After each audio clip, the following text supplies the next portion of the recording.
Estamos aquí nuevamente en una transmisión de Deshaciendo el Género en UACJ Radio. Saludamos a toda la comunidad de la Universidad Autónoma de Ciudad Juárez y pues contamos hoy con la presencia, la participación de Jesús Quirón Nájera, quien es un estudiante, bueno, ya casi eh, por egresar, ¿sí? Realizar sus trámites de egreso, entre ellos defender su trabajo de investigación de la Escuela de Trabajo Social de la Universidad de Costa Rica. Estamos muy gustosos de que nos acompañe acá Jesús, quien vamos a tratar el tema de paternidades, masculinidades, paternidades, un punto de investigación. Ahorita vamos a ir desarrollando el porqué, el título de este tema, pero primeramente pues le pido a Jesús, Jesús, te saludo con mucho gusto, gracias por estar acá. Dinos, ¿quién es Jesús Quirós Nájera? ¿Y por qué te adentras o te adentraste a tu corta edad a los estudios de las masculinidades en lo particular, a los estudios de género en lo general? Ok, bueno, primero que nada, buenas tardes. Espero que todas las personas que escuchan se encuentren muy bien. A usted, don Luis, primero que nada, muchísimas gracias por invitarme y por tener esta pequeña conversación el día de hoy. Como usted ya lo mencionó, mi nombre es Jesús. Yo soy casi egresado de la Universidad de Costa Rica, de la Escuela de Trabajo Social.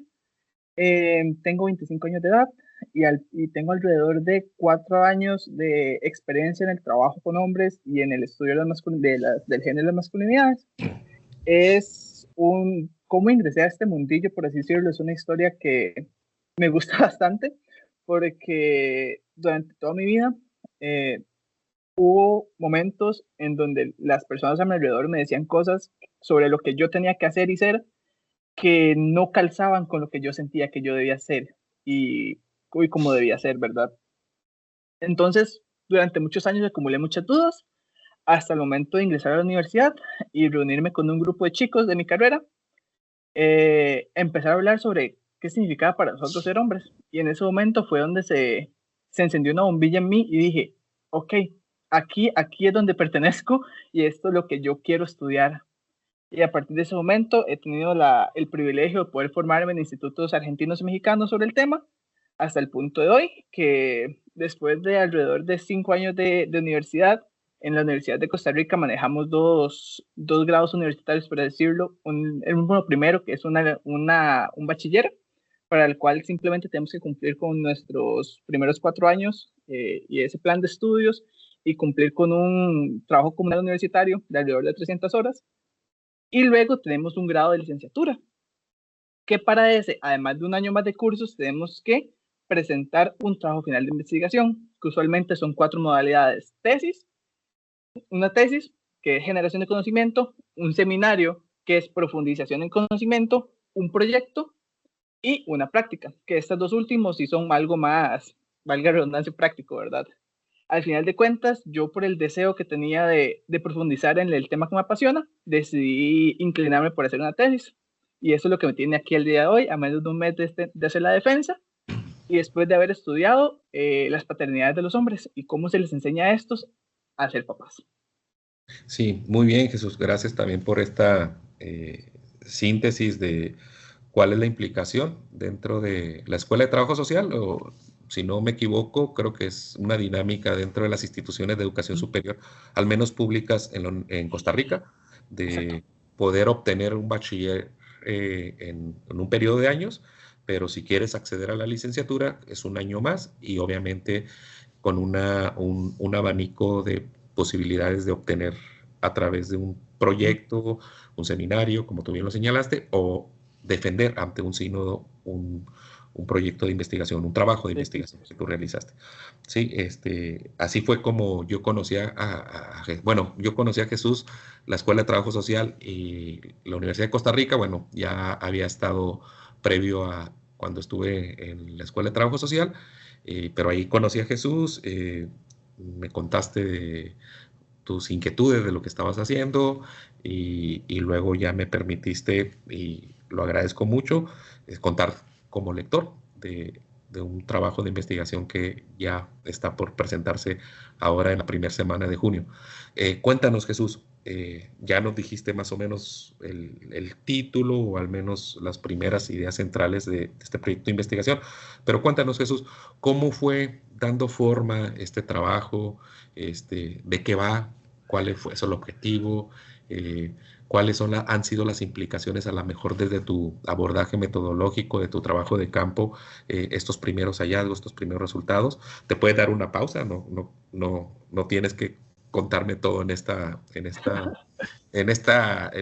etapa de pregunta. Podemos irlo charlando y luego ahí seguramente surgirán algunas otras inquietudes que tú nos puedes responder. Claro, bueno, el proceso de maduración de este trabajo de investigación fue alrededor, antes de empezar como con su etapa ya de ser presentado para llevarse a cabo, fue alrededor de un año, y fue durante ese proceso en que dije, ok, ¿qué quiero investigar? Si soy apasionado de un tema, quiero investigar ese tema. Y fue ese proceso de revisión bibliográfica muy arduo de decir, ok, ¿qué se ha investigado al respecto? ¿Qué se ha investigado sobre los hombres? ¿Qué se ha investigado sobre el género, sobre las masculinidades?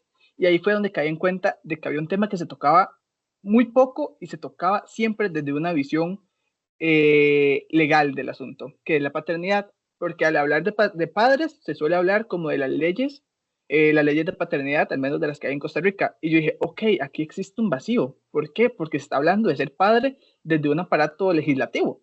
Se está hablando de ser padre desde la burocracia, y no se está hablando, padre, desde lo que significa para los hombres cumplir ese rol, ¿verdad? Y ahí fue donde dije, ok, partamos por este rumbo. Fue un proceso muy desafiante, porque, por ejemplo, al momento de plantear toda la estrategia metodológica y las herramientas para recolectar información, me di cuenta que, por ejemplo, estaba planteando metas irreales al momento de querer, por ejemplo, hacer una entrevista a un hombre que cumple con funciones de trabajo, que cumple con un rol de paternaje, de hacer una entrevista, por ejemplo, de 2 horas. Entonces, como todas estas ideas se fueron acoplando a la realidad de decir, ok, vamos a trabajar con personas que no tienen tiempo. Y eso es una realidad que más adelante se visibilizó durante el trabajo de investigación. Pero al final lo que quería analizar, o lo que quise analizar con este trabajo, es cuáles son los elementos de la masculinidad hegemónica que permean el ejercicio de la paternidad de estos hombres. Y para esto se tuvieron que pasar como por 3 pasos, que son los 3 objetivos específicos.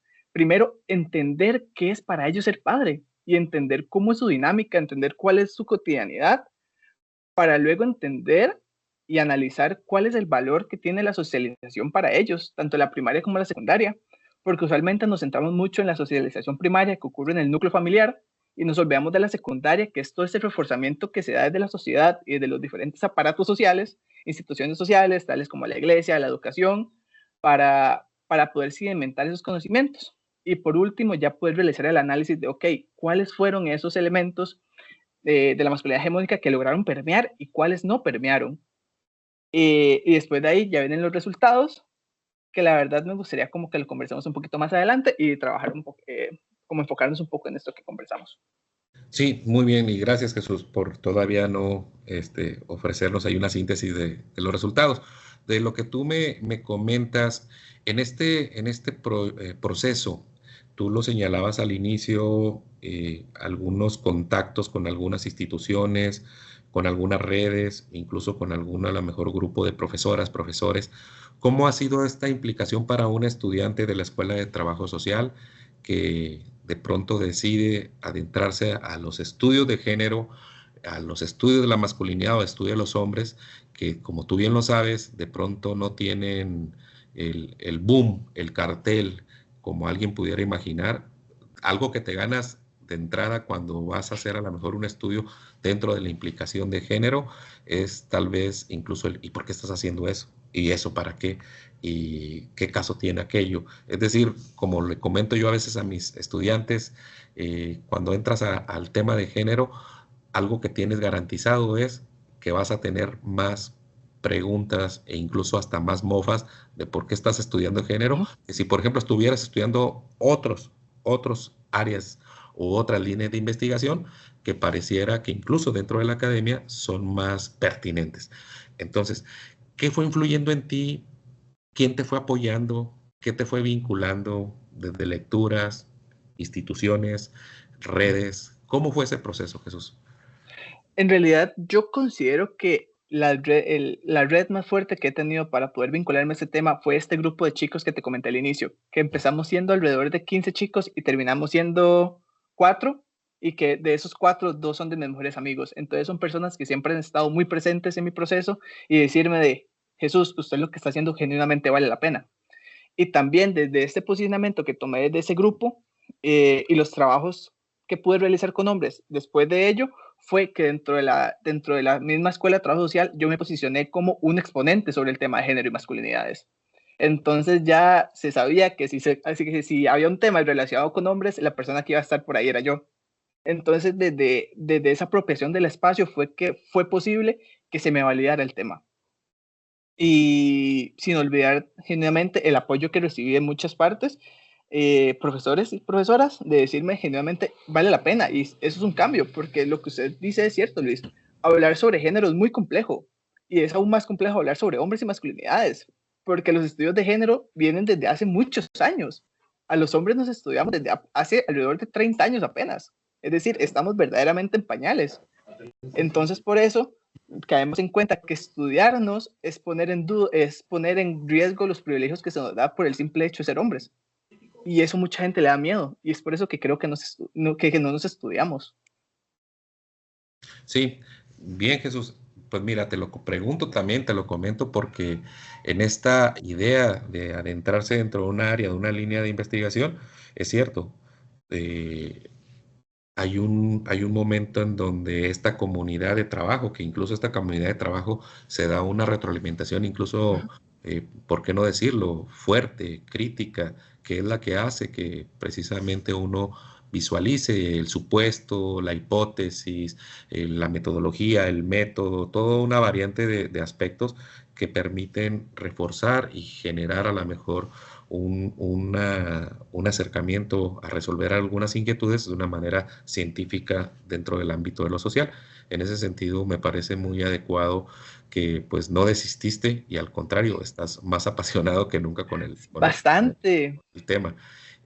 Jesús, en esta etapa que tú te encuentras, has cumplido con un documento, pero si nos pudieras decir cómo se divide ese documento, es decir, obviamente uno piensa y dice, bueno, pues, se tiene que dividir dentro de la descripción de un problema, una fundamentación teórica, una propuesta metodológica, pero ¿qué lleva? ¿Qué has incluido tú dentro de esa fundamentación teórica? ¿Qué has encontrado entre ese planteamiento del problema? Seguro porque a lo mejor así, aunque de manera muy acotada tú no lo digas, vamos a encontrar algunas similitudes. Tú hablas del cantón de Turrialba, pero pues, a lo mejor algunas similitudes con algunas situaciones o algunos espacios acá de la República Mexicana, lo hablo en general, pero a lo mejor incluso acá con alguna municipalidad del estado de Chihuahua. En la primera parte, digamos, algo que decidí incluir desde el inicio de este tema es no tomar el aspecto social como un ente separado de todo el entramado que es nuestra cotidianidad, ¿verdad?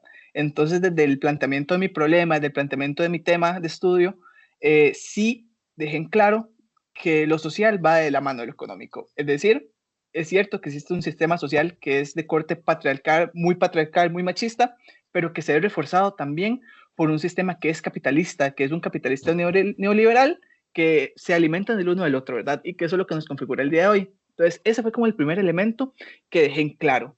Y después de ahí me movilicé a las periferias, porque Turrialba es una zona periférica del país, está alejada del centro. Y durante mi proceso de investigación, de pesquisa, de revisión documental, me di cuenta que no solo en Costa Rica, sino es algo que ocurre a lo largo de América Latina y también en países anglosajones, se suelen estudiar los temas de género en las urbes o en los centros de las ciudades. Ese conocimiento no logra movilizarse a las afueras, o las periferias, o las costas, las montañas, no llega ese conocimiento. Y fue ¿por qué pasa esto? Y es parte de, bueno, en Costa Rica al menos considero que son por estigmas, por creencias de la periferia, pero con esta investigación también quise darle visibilidad al hecho de que se puede investigar fuera de la gran área metropolitana y que es posible obtener información que es muy valiosa y que puede ser replicada en muchas partes de nuestro país y fuera de nuestras fronteras. Ok, muy bien, Jesús. Eh, Teóricamente, ¿en qué te estás apoyando en esta investigación? Qué te ha permitido ahí tener un diálogo, incluso alguna provocación que tú digas, pienso similar, pero también creo que no se ha contemplado de esta forma? Teóricamente, ¿qué nos puedes decir? Bueno, epistémicamente me he enfocado mucho en la teoría fenomenológica, me he enfocado mucho en lo que han hablado autores como Husserl, como Berger y Luhmann al respecto de la importancia de trabajar estos fenómenos sobre paternidad desde sus propias fuentes, es decir, trabajar desde lo que dicen las personas que están viviendo. Y ese fue un elemento que yo consideré central en mi investigación. Yo no quería centrarme en lo que decía un libro sobre lo que es ser papá, lo que decía una persona profesional sobre lo que es ser papá. Yo quería yo quería saber lo que es ser papá desde lo que un papá vive. Entonces, como esa fue como la parte fundamental, y también enfocándome mucho en los elementos que ellos tratan sobre la socialización, donde entienden esta como el elemento central para que la persona pueda incluirse dentro de la sociedad y crecer en ella, y todos los elementos que la forman. Y además, uno de los elementos muy importantes es el elemento de rompimiento, ¿verdad? De esta socialización, que los mismos Berger y Luhmann mencionan, que es posible que una persona rompa con los aprendizajes de su socialización con otros elementos que sean igual de fuertes y significativos que los que vivieron en ese momento. Y eso lo puede apoyar en la teoría de género. También en todo lo desarrollado en la teoría de género y esta posibilidad de decir que un hombre puede desaprender lo que aprendió, literalmente. Es decir, que un hombre, si tiene las vivencias lo suficientemente significativas, es posible y es capaz de desaprender elementos machistas. Y dentro de los resultados, es posible ver una pequeña muestra de esto. Entonces, es un rayito de esperanza al decir, ok, entonces sí es posible que los hombres cambiemos. Bien, pues, y platícanos, Jesús, este acercamiento o este posicionamiento metodológico te llevó pues, conformar un grupo, ¿no? De hombres en el cantón de Turrialba. Platícanos para ya llegar a tus principales resultados, obviamente de una manera muy sintetizada. Nos faltaría más tiempo para que nos detallaras más ampliamente, pero ¿qué nos puedes decir? ¿Cuántos hombres fueron? ¿Qué características, qué perfiles? Claro. Y cuáles fueron los principales, a lo mejor, hallazgos que has encontrado? Ok, claro, al final de cuentas se logró entrevistar con 15 hombres que van de edades de entre los 25 y 35 años de edad, que es como el grueso poblacional que existe en Costa Rica. Y las características fueron bien diversas, porque podíamos encontrar desde estudiantes hasta personas que tenían 20 años trabajando. Pudimos encontrar desde personas que habían terminado su carrera universitaria hasta personas que habían terminado únicamente su ciclo escolar de primaria, por así decirlo. Nos podemos encontrar personas que vivían con sus hijos, hijas o hijas, o personas que no vivían, que no convivían diariamente con ellos, ellas o ellas. Entonces el grupo en realidad fue bastante diverso, porque, insisto, logré entrevistar de gente, la más joven hasta la gente más adulta, y poder contrarrestar la información que ellos decían y darme cuenta, una de las principales resultados es eso, que la edad, que el grupo etario sí marca una diferencia en cómo los hombres viven en su paternidad, y que mucho tiene que ver con la forma en la que esos se vinculan o han aprendido a vincularse con los demás. Es decir, es más probable que las personas que tengan menor edad y sean padres se vinculen desde una posición más afectiva con sus hijos, hijas o hijas que aquellos que son de mayor edad. Y esto ya puede estarse vinculado con patrones de crianza más violentos y rudos con las personas que han sido mayores.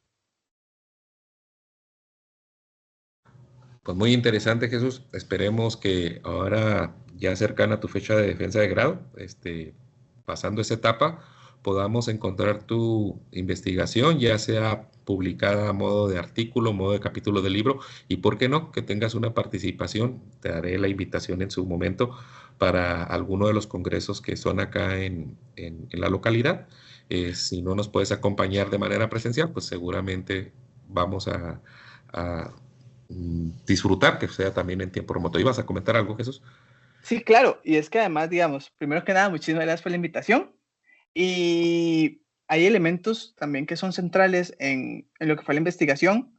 Y no sé si lo ibas a preguntar más adelante o si me explayo de una vez. No, sí, de hecho, te iba a Ok, abrir unas dos preguntas más, pero adelante. ok. No, si Está quieres darle las preguntas, porque probablemente yo a responder a ellas, entonces, adelante. Sí, no, mira, sobre lo que tú nos comentabas de los hallazgos, los resultados, y que te comentaba yo que pues ahora que ya tengas la defensa, que vengan esos espacios para presentar, quería también guardar un espacio, Jesús, más allá de que tú quieras ampliar algo sobre la investigación, aprovechando que estás acá, de preguntarte pues cómo consideras tú dentro del ámbito académico, dentro del ámbito en general. No sé si en Costa Rica también haya esta alusión de las personas de a pie, o sea, todos podemos ser de a pie. En el ámbito de la ingeniería yo puedo ser una persona de a pie, es decir, no soy ingeniero, no tengo especialidad en ingeniería, por lo tanto mis conocimientos a lo mejor no son formativos, no han sido Mm. de una educación formal. ¿Cómo está el clima respecto a la cuestión de los estudios de género, respecto al estudio de las masculinidades, el estudio de los hombres, que tiene que ver con esto que te comentaba inicialmente? En el ámbito o en la comunidad académica, habemos quienes nos decantamos por el estudio de género con sus diferentes tipos de afluentes y variantes, pero ya en el ámbito de a pie, en el ámbito cotidiano, también hay cierto tipo de reticencia, rechazos y, ¿por qué no? Seguramente mucha mayor información que a lo mejor en otros tiempos. A esa etapa iba a llegar. Ok, entonces, a mí me gustaría como mencionar un poquito más sobre como los resultados. Sin embargo, puedo mencionarlo como hacia el final o lo respondo una vez. Adelante, adelante, de una vez, Jesús. Ok, entonces, retomando un poquito lo de los resultados de la investigación, además de esto, como ligado a esta rudeza que comenté de los padres que suelen tener mayor edad, también se logró visibilizar dos cosas, dos elementos muy importantes. Lo primero es que la relación entre padre, hijo, hija o hije se configura a partir del trabajo. Es decir, el trabajo es el centro de la vida del hombre. Y esto se lo comento porque eh, a través de la descripción de las cotidianidades de estos hombres, me doy cuenta de que ellos invierten alrededor de 10 horas diarias en labores relacionadas con el cumplimiento de una jornada laboral y el transporte. Es decir, ellos consumen la mayor parte de su día trabajando y utilizan el tiempo que les sobra, entre comillas, para trabajar con sus hijos, para compartir tiempo con sus hijos, hijas o hijas. Sin embargo, este compartir lo hacen de una posición un poco curiosa, porque, por ejemplo, no asumen responsabilidades de cuidado como propias, sino que las asumen como una ayuda que le están dando a la figura materna o a la madre del niño, niño, niña. Eso es muy interesante porque nos hace pensar y nos hace recapitular cómo desde niños se les ha enseñado a no vincularse, a no cuidar a personas que están a su cargo, porque para ellos el ser padre es una responsabilidad, pero es una responsabilidad más que todo económica, es una responsabilidad de poder satisfacer las necesidades básicas de la persona menor de edad a partir del dinero. Y no tanto desde esta visión de, ok, voy a ser más afectivo, voy a dar más palabras de validación, voy a querer más a mi hijo, hija o hije, abrazándole o dándole afecto. Y eso es como un elemento que fue un común denominador entre la mayoría de las historias de los hombres, aunque sí es cierto que hay algunos padres, curiosamente los de menor edad, que se hacen mención de tratar de demostrarle activamente mayor afecto a sus hijos y a sus hijas. Esa es como la primera parte. Y la segunda es que además de reproducir ciertos elementos que aprendieron durante su etapa de niñez y adolescencia, los padres están aprendiendo a ser padres a partir de lo que ellos consideran que les hizo falta durante su niñez. Es decir, si ellos consideran que su padre no estuvo muy presente en sus vidas, ellos tratan de ser padres estando más presentes. Es decir, tal vez ya no pasan 15 horas trabajando, ahora pasan 10. Entonces hacen esos pequeños cambios y han llegado al punto de decir, mira, yo no entiendo por qué yo trabajo tanto, no entiendo por qué yo paso trabajando 10 horas al día y solo 2 horas con mis hijos. A mí me gustaría pasar más tiempo con ellos. Y esto, en palabras de un autor, Benno de Keijer, él lo retoma como un cambio 1.5, que dice que es un tipo de cambio donde las personas son conscientes de que hay algo que no les gusta, sin embargo no entienden por qué es que no les gusta. Entonces esto lo relaciono con la posibilidad de que estos hombres están en desacuerdo con los roles que se le han interpuesto. Por ejemplo, el tener que ser la figura encargada de proveer económicamente, pero no entienden que es porque se les ha interpuesto, porque curiosamente no tienen por qué ser ellos las figuras que trabajen, pero se les ha inculcado que es así. Entonces, eso ha sido como de los elementos más interesantes que he logrado como desprender mi investigación, la importancia que tiene el trabajo en la vida de los hombres, cómo ésta se encarga de configurar su relación con sus hijos, hijas o hijas, también cómo son padres a partir de lo que sienten que les hizo falta y cómo ellos desean cambiar sin entender el motivo por el cual quieren hacerlo. Y ahora bien, en cuanto a la pregunta que me haces, como el género con las personas de a pie, esa es una crítica que he tenido del momento que empecé a estudiar esto, y es que yo considero que cuando hablamos de género, lo hablamos desde una burbuja académica. Porque entre usted y yo podemos entendernos de lo que estamos hablando, pero si usted y yo probablemente vamos a la calle y le preguntamos algo, ¿qué opina sobre el patriarcado? Tal vez no va a saber de lo que estamos hablando. Y en realidad esa es nuestra responsabilidad. Porque de las personas que tenemos el privilegio de poder acceder a estas fuentes de información y de poder investigar esto, no estamos siendo capaces de transformar esa información en algo que se pueda transmitir a esas personas de a pie, por así decirlo. Entonces, siento que es nuestra responsabilidad en parte de ser capaces de crear estrategias que sean lo suficientemente aptas para poder transmitir la información. Porque probablemente hay personas allá afuera que, al igual que yo y al igual que usted, durante sus vidas han tenido demasiadas dudas al respecto de por qué no pueden llorar, o por qué siempre tienen que trabajar hasta el cansancio, o por qué no pueden dar un abrazo sin que les digan algo. Y a esas personas son a las que hay que, como se les dice por acá, moverles el piso y ser capaces de llegar con la información, con una información que sea pertinente y una información que sea llamativa para ellos.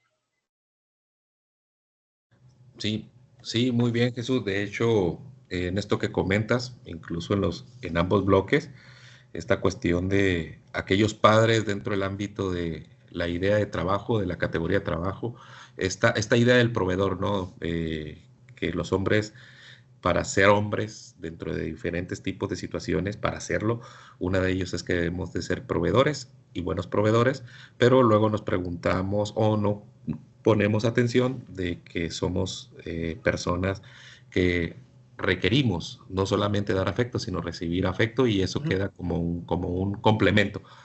Esa y luego lo que comenta respecto a este conocimiento que, que pareciera que está en una burbuja dentro de la academia, precisamente en género, y tú estarás de acuerdo, cuando uno empieza o se adentra en los estudios de género, en los estudios feministas, por supuesto, que es el gran soporte de los estudios de género, empieza a darse cuenta que aquello que tú vives o que aquello que tú te cuestionabas, como bien señalabas dentro de esta teoría de este autor que mencionabas, tiene nombre, tiene, tiene un desarrollo de explicación teórica, metodológica y epistémica, y de pronto tú dices, ah, caray, yo no sabía que era de esta forma y que incluso tiene tiempo estudiándose, ¿no?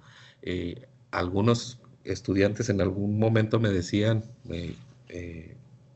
oiga, profesor, pero yo pienso que a veces la persona que es machista, pues ni siquiera entiende qué es el machismo y entonces parte de un supuesto equivocado porque niega el machismo sin saber qué es el machismo, porque Okay. eso lo define como machista y a veces somos muy acomodados de decir yo no soy machista porque suena mal, tal vez no sé qué es el machismo, pero sé que es algo que no Pero está que es algo hablando malo. bien, no está hablando bien de mí, por lo tanto digo no soy machista. Pero cuando todas las demás síntomas dicen es que en realidad la teoría y no de la noche a la mañana.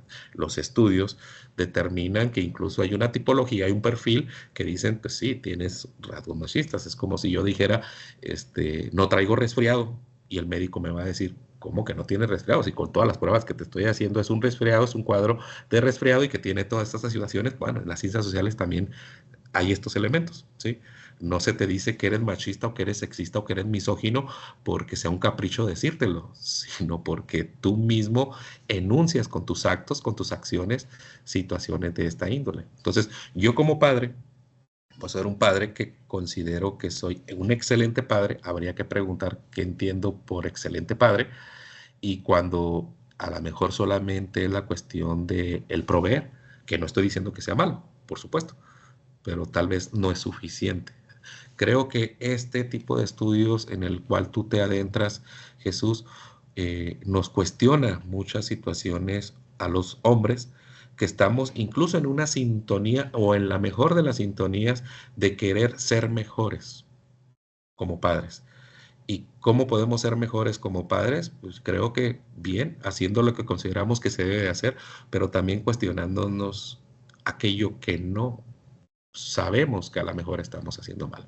Y es una variante, es una dimensión muy amplia, tú lo sabes muy bien, y que seguramente ya dentro de las subcomunidades, de los estudios de la masculinidad, de los estudios de género, incluso desde los estudios feministas, que van sobre la cuestión del paternaje o de la paternidad, sale todo este elemento de las teorías. Sí, Jesús, el tiempo se nos va, pero no quisiera yo cerrar sin antes darte un espacio más por si hay algo que tú quieras agregar, comentar, y espero que no sea la última vez que podamos contar contigo en algún evento o en alguna ejercicio, alguna actividad aquí en la Universidad Autónoma de Ciudad Juárez. Esperemos que sea, esperemos que no sea la última vez. Y la verdad, a mí me gustaría agarrarme de esto que usted dijo al último, ¿verdad? Como para ser mejores tenemos que cuestionarnos. Y creo que el primer paso para darnos cuenta de que efectivamente todos los hombres somos machistas, porque crecimos en una sociedad machista, nos enseñaron a ser machistas y seguimos siendo machistas a pesar de que tratemos de no serlo, es cuestionarnos. Y cuestionarnos da mucho miedo, porque al final de cuentas, ser darnos cuenta, valga la redundancia, de que crecimos con elementos que tal vez no son los mejores o no fueron los mejores. Y que cuestionarnos también nos coloca en una posición de vulnerabilidad en frente a otras personas. Sin embargo, es un proceso que vale mucho la pena. Porque dentro de uno de las capacitaciones que llevaba, me decían que la masculinidad hegemónica era como una caja. Era una caja que nos hacía cortar, que para que un hombre lograra entrar ahí, tenía que deshacerse de tantos elementos suyos que básicamente dejaba de ser una persona. Dejaba de lado la espiritualidad, dejaba de lado el cariño, el amor. Entonces, al final de cuentas, cuestionarnos nos ayuda a ser más personas, a ser más cercanos, nos ayuda a saber que podemos sentir, porque lastimosamente hay muchos hombres que al día de hoy no saben que pueden sentir otra cosa que no sea enojo, no saben que pueden sentir miedo, vergüenza, amor, y es muy triste pensar en ello. Entonces, creo que me gustaría cerrar con una invitación, una invitación a cuestionarnos, porque cuestionarnos nos va a ayudar a conocernos. Y no hay nada más lindo que conocerse y saber o acercarse a saber quién es uno por completo, aunque tal vez eso nunca va a llegar a pasar, ¿verdad? Somos espacios llenos de muchos rincones. Muchas gracias, Jesús. Pues mira, alguien que tiene el doble de tu edad, ¿sí? Te puede decir que ojalá yo a mis 20 años, mis 25 años, hubiera tenido al menos la condición, el dispositivo epistémico que tú tienes ahorita respecto a este tema, porque seguramente hubiera apoyado muchos procesos. Entonces, eso es una de las cosas garantizadas que se tiene dentro de cuando reflexionamos en la pregunta tan básica es de qué ser hombre, ¿sí? Lo digo yo a 20 años de diferencia. Entonces, creo que eso es seguramente muy pertinente, pero pues bueno, hay diferentes tipos de dimensiones, factores, implicaciones que sabemos que no es tampoco, y no lo has dicho tú, sino al contrario, incluso lo asumes, que es complicado, incluso doloroso el cuestionar. Pero bueno, una excelente invitación y que pues esta charla a quien le pueda ser de una gran utilidad, pues lo sea no solamente en el ámbito académico, sino en lo personal. Te Sin agradezco duda. mucho, Jesús. Pues cerramos esta sesión, esta transmisión de Deshaciendo el Género, en la cual tuvimos el gusto de tener y contar contigo, con tu participación. Y pues éxito en tu defensa el 6 de junio. Y esperemos pronto estar acá de nuevo contactándote. Muchísimas gracias, Luis. Esperemos que estar en contacto. Claro que sí. Bueno, pues de parte del UACJ Radio, de Radio UACJ, pues terminamos la sesión de hoy de Deshaciendo el Género y pues nos vemos en la próxima. Gracias. Hasta luego. Hasta luego.